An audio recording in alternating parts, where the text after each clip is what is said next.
দিয়ে রাখেন একদম মোটা মোটা দিয়ে দেবেন, পাউডার না, এটা মোটা। ধনেটা কিন্তু আমি হাফ চামচি নিয়েছি। আপনারা যদি মাংসটা বেশি হয় সব কিছুর পরিমাণটা কিন্তু একটু বেশি বেশি নিতে পারেন। আর এটা ধনেটা থাকলে বাড়িতে দেবেন, না থাকলে দিতে হবে না। ব্যাস ভালোভাবে কষানো হয়ে গেছে। এবার অল্প জল দিয়ে দেবো। এই যে জার ধোয়া এই জলটাই দিয়ে দিচ্ছি, রসুন আর কাঁচা লঙ্কা। এবার দিয়ে দেবো আলু ভাজাগুলো। ভালো করে সব কিছু মিক্স করে নেব আলুর সঙ্গে।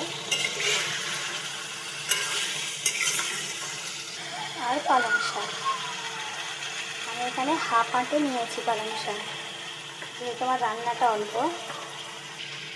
সব কিছু ভালো করে মিক্স করে দিয়ে ঢাকনা চাপা দিয়ে সিদ্ধ করার জন্য রেখে দেবো 5 মিনিটের জন্য। আপনাদের যদি তাড়া থাকে এটা কিন্তু প্রেশার কুকারে দিয়ে একটা সিটি মারলে কিন্তু খুব তাড়াতাড়ি হয়ে যায়। এতে কোনো আর জল দেবো না, পালং শাক থেকে যে জলটা বেরোবে ওতেই কিন্তু সিদ্ধ হয়ে যাবে। 5 মিনিট হয়ে গেছে, এবার গ্যাসটা বন্ধ করে দেবো।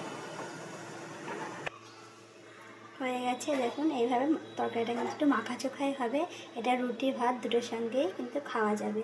আপনারা অবশ্যই একবার বাড়িতে বানিয়ে খেয়ে দেখুন, খেতে কিন্তু খুবই দারুণ লাগে। একবার না খেলে আপনারা বুঝতেই পারবেন না। যারা মশলা খেতে পছন্দ করে না তার জন্য খুব সুন্দর একটা রেসিপি।